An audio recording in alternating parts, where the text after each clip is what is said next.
Coxim do amortecedor dianteiro do Sentra. Muita gente fica procurando aí barulho no carro, e essa peça aqui é uma das que mais quebram. Olha, você simplesmente não vê nada, né? Aparentemente, ó, coxim não tem nada. Ó, olha só, tá vendo? Aí, vou forçar aqui, ó, olha só, pessoal, ó,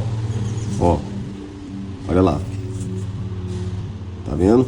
Esse coxim aqui não é barato e é fraco. Ó, faz muito barulho no carro. Aí a pessoa vai lá, troca amortecedor, troca pivô e às vezes nem resolve, né? E o maior problema da maioria dos casos está aqui.